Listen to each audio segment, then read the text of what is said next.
Oh God, protect me! You cannot escape! In your life of faith! Aliniomba niingie msikitini usiku. Karibu tena kwenye chaneli yetu ya Kivuli cha Simulizi. Kabla sijaendelea, tafadhali hakikisha uko tayari kusikiliza hadi mwisho, kwa sababu simulizi ya leo haianzi kwa kupiga kelele, haianzi kwa damu, inaanza kwa ombi moja la ajabu. Tafadhali ingia msikitini usiku wa manane. Na kuanzia hapo, maisha yangu hayakuwa yangu tena. Kabla ya tukio hilo, nilikuwa mtu wa kawaida sana, kama wewe unayesikiliza sasa hivi. Nilikuwa na ndoto ndogo ndogo, ndoto za kuishi maisha ya heshima, kusaidia familia, na angalau nisilale nikiwa na mawazo mengi. Lakini maisha yalikuwa yananipa kipimo kizito kila siku. Nilifanya kazi zisizo na uhakika. Leo unalipwa, kesho unasubiri. Nilipoanza biashara ndogo, wateja walipotea ghafla.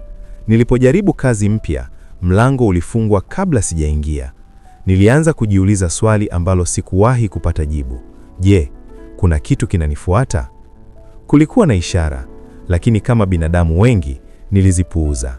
Kila saa nilipokaa peke yangu, nilihisi kama kuna mtu yupo karibu. Sio kwa macho, bali kwa hisia. Usiku, nilikuwa naamka ghafla saa ile ile, saa 9 kasoro dakika 5. Hakuna ndoto, hakuna kelele, lakini moyo unakuwa unapiga kwa kasi, kama mtu aliyekimbizwa. Nilikaa kitandani, nikisikiliza kimya cha nyumba. Kisha nikajiambia, labda ni stresi tu. Lakini ndani ya nafsi yangu, nilijua kuna kitu hakipo sawa. Siku moja, nililala nikiwa nimechoka sana. Ndoto ile ilikuja taratibu. Nilikuwa nimesimama njia panda. Njia 3, hakuna iliyo na mwanga. Njia ya kwanza, kulikuwa na sauti za watu wanaolia. Njia ya pili, kulikuwa kimya kizito. Njia ya 3, kulikuwa na kivuli tu. Sauti ikasema, sio kwa sauti ya juu, lakini ilisikika moja kwa moja ndani ya kichwa changu. Utachagua ipi? Nilijaribu kuuliza maswali, lakini sauti haikujibu. Ilinirudia tu, utachagua ipi? Nilipozinduka, nilikuwa natetemeka. Jasho lilinitoka licha ya baridi ya usiku. Tangu siku ile, ndoto haikuniacha. Mchana, nilionekana sawa kwa macho ya watu, lakini ndani, nilikuwa sivyo. Nilianza kuwa mkali, nilianza kukasirika bila sababu, nilianza kuwepa watu. Marafiki waliniuliza, una shida gani siku hizi? Sikuwa na jibu. Kila nilipojaribu kusali, mawazo yalikuwa mengi. Kila nilipojaribu kupumzika, akili ilikuwa inarudi pale pale. Usiku moja, nilisikia mtu akigonga mlango. Nilipofungua, hakukuwa na mtu, lakini chini kulikuwa na udongo mweusi. Nilishangaa, nilikaa chini kuuangalia kwa muda mrefu. Ndipo hofu ilipoanza kunishika. Siku iliyofuata, kwa msukumo wa rafiki, nilimfuata mganga mmoja wa kienyeji. Alinipokea bila kuniuliza chochote. Aliniangalia tu. Alikaa kimya muda mrefu. Kisha akasema kwa sauti nzito, wewe hujaanza safari hii leo. Nilicheka kwa wasiwasi. Nikamuuliza anamaanisha nini? Akanijibu, kuna macho yanakuangalia. Sio leo, sio jana. Akanishika mkono. Akashtuka ghafla. Usikubali mwaliko wowote wa usiku, haswa wa mzee. Nilihisi mgongo ukisisimka. Nilimuuliza kwa nini. Akasema, kuna ahadi ilitolewa zamani, sio yako, lakini inaweza kuwa yako. Nilitoka pale nikiwa na maswali mengi kuliko majibu. Nilipofika nyumbani, nilijaribu kusahau yote. Nilijitumbukiza kwenye kazi. Nilijifanya niko sawa, lakini ndani yangu nilijua kuwa kuna kitu kinakuja.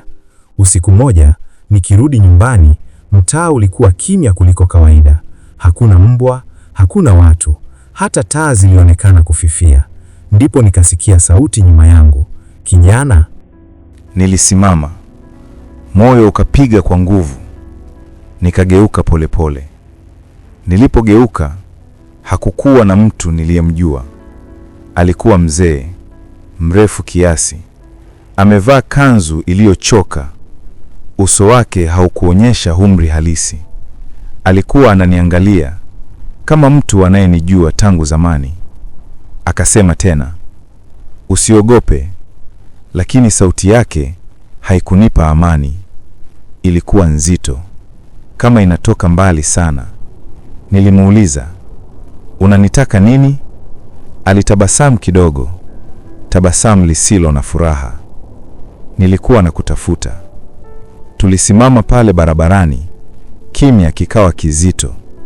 Nilihisi kama muda umesimama. Nikamuuliza kwa hasira kidogo, unanijua wapi? Akasema, nakujua kabla hujanijua. Maneno yale yalinifanya nihisi baridi hadi mifupa. Akanisogelea hatua moja. Nikasogea nyuma bila kujua. Usirudi nyumbani sasa, akasema. Usiku wa leo kuna mahali unapaswa kwenda. Nilipojaribu kumwacha na kuendelea, akaniita tena. Msikiti wa zamani, ule uliopo karibu na makaburi. Moyo wangu uliruka. Msikiti ule haukuwa ukitumika sana. Watu walikuwa wakisema ni msikiti wa zamani, lakini wengi waliepuka kwenda usiku. Nikamuuliza kwa sauti ya chini, kwa nini huko? Akanijibu bila kusita, kwa sababu ndiko ulipoitwa. Nilipoanza kutembea kuelekea nyumbani, nilisikia sauti ndani ya kichwa changu, usiende. Lakini sauti nyingine ikafuata mara moja, lazima uende. Nilihisi kama akili yangu inavutwa pande mbili. Nilipofika nyumbani, nilikaa kitandani kwa muda mrefu. Nilijaribu kusali, maneno yalinijanda kooni. Kila nilipofumba macho, nilimuona yule mzee amesimama mlangoni wa msikiti. Ghafla, taa zilikatika. Kimya kizito kikajaa. Nilisikia hatua ndani ya nyumba. Nilijua niko peke yangu.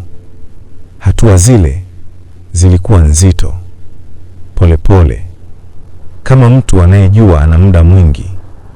Nikaitwa, nani yupo? Hakuna aliyenijibu, lakini dirisha likaanza kutikisika. Asubuhi ilipofika, sikupumua kwa amani. Nilirudi kwa yule mganga. Nilipomwambia kuhusu mzee na msikiti, uso wake ulibadilika. Akasema kwa haraka, ukisha kutana naye huwezi kujificha tena. Nilimuuliza nifanye nini? Akanichora alama kwenye mchanga. Akasema, kabla hujaenda popote, kuna ukweli lazima ujue.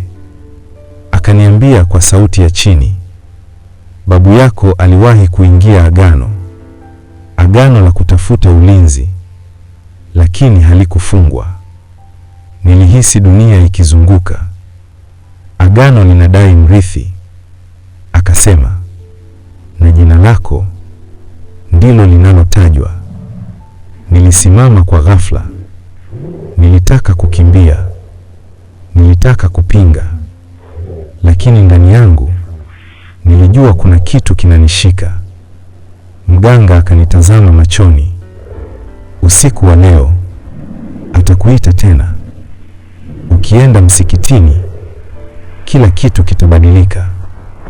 Usipoenda, atatuma kitu kukuchukua. Nilitoka pale nikiwa na hofu, nikijua usiku unakuja, na nilijua hakuna njia salama. Usiku ulipoingia, hakukuwa na nyota angani. Upepo ulikuwa mzito, kama una ujumbe. Nilitembea peke yangu. Kila hatua ilionekana kama ninaacha sehemu ya maisha yangu nyuma. Nilipokaribia msikiti ule wa zamani, nilihisi miguu yangu ikizidi kuwa mizito. Mlango wa msikiti ulikuwa wazi kidogo. Nilisimama. Sauti ndani yangu ikasema, ukivuka hapa, hutakuwa yule yule tena. Lakini miguu yangu ikaendelea. Ndani ya msikiti kulikuwa na giza, lakini giza linaloangalia. Nilisikia pumzi yangu ikigonga kuta. Nilisujudu, nilijaribu kusali. Lakini kabla sijaendelea, nikasikia sauti nyuma yangu. Umechelewa. Niliruka kwa hofu.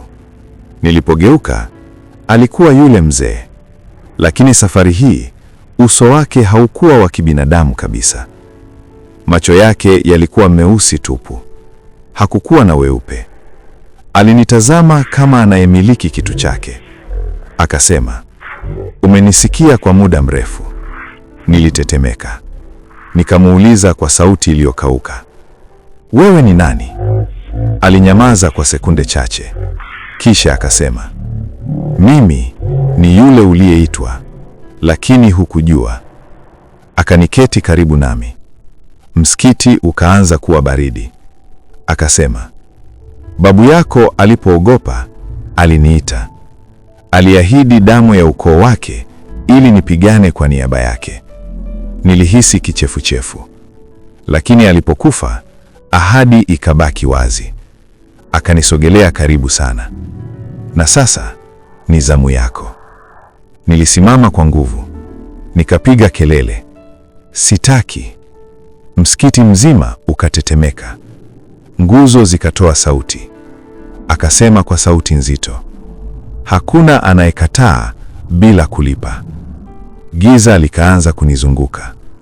Niliona vivuli vikitembea kando ya kuta. Ghafla nikaona maisha yangu yote mbele yangu. Utoto wangu, mama yangu akilia, ndoto zangu, kaburi langu. Sauti ikasema, hivi vyote vinaweza kubadilika kama ukikubali. Nililia. Kwa mara ya kwanza nilihisi udhaifu wa kweli. Ghafla nikasikia adhana, sauti dhaifu lakini safi. Giza likatikemeka. Yule mzee akarudi nyuma kwa hasira, bado hujawa tayari. Akapotea ghafla. Nilidondoka chini, nikabaki peke yangu ndani ya msikiti. Nilipotoka nje, asubuhi ilikuwa imeanza, lakini dunia haikuwa ile ile. Watu walinipita, lakini waliniona tofauti. Nilihisi kitu kimenifuatia, sio nyuma yangu, bali ndani yangu. Nilijua sasa, hii haikuwa ndoto, na safari yangu ilikuwa bado haijaanza hata nusu. Kuanzia siku ile, nilijua kitu fulani kimeambatana nami. Nilipokuwa kazini, watu walinipita kimya kimya. Wengine walinitazama kwa muda mrefu kama wanaona kitu kisichoonekana. Mmoja wa wafanyakazi aliniambia, uso wako unaonekana kama haujalala siku nyingi. Nilitaka kusema ukweli, lakini ningeanzia wapi? Usiku ulipofika, sikulala. Kila nilipofumba macho, nilimwona yule mzee. Lakini sasa hakuwa peke yake. Kulikuwa na wengine, vivuli virefu vinavyonong'ona majina yangu. Nilikuwa naamka nikiwa natetemeka, nikipata alama mpya mwilini. Alama kama kuchomwa moto, lakini bila maumivu. Nilikuwa na msichana. Alikuwa mtu wa kwanza kuona mabadiliko yangu. Aliniambia, unaniangalia kama hunioni. Siku moja, alipojaribu kunikumbatia, alipiga kelele. Akasema, una baridi isiyo ya kawaida. Kuanzia siku ile, alianza kuniogopa. Mapenzi yakaanza kufa polepole. Kwa hofu, nilimtafuta mganga mwingine. Huyu hakuwa wa kawaida. Alikuwa akiishi nje ya mji, mahali pasipo na umeme. Aliponiona tu, alirudi nyuma. Akasema, umefungwa tayari. Nilimuuliza kama anaweza kunisaidia. Akatikisa kichwa.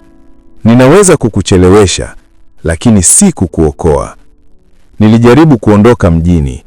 Nilipanda basi kuelekea mkoa mwingine.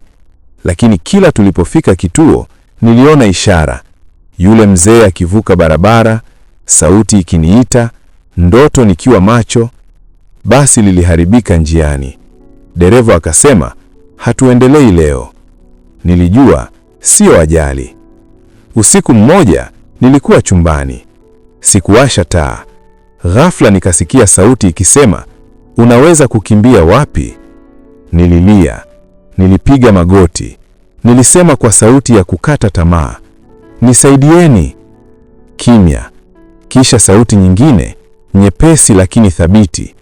Bado hujaamua. Nilimkumbuka mama yangu. Nilikwenda nyumbani kwao. Aliponiona, alianza kulia. Akasema, nilijua siku hii itakuja. Akanitoa sanduku la zamani. Ndani yake kulikuwa na tasbihi, karatasi yenye dua, jina la shekhu mmoja wa zamani. Akasema, huyu ndiye aliyewahi kuizuia kwa muda. Nilijua sasa nimefika mwisho wa kukimbia. Ama nikubali kabisa au nipigane hadi mwisho. Usiku ule nilisikia hatua nje ya nyumba. Sauti ikasema kwa utulivu, kesho tunakamilisha. Nilikaa gizani nikishikilia tasbihi, nikijua kesho itaamua maisha yangu yote. Usiku ule ulikuwa mzito zaidi kuliko yote. Kila hatua nilichopiga ilikuwa kama kugusa giza. Sauti za vivule zilirudi. Umechelewa, bado hujamaliza. Nilijua sasa hakuna kurudi nyuma.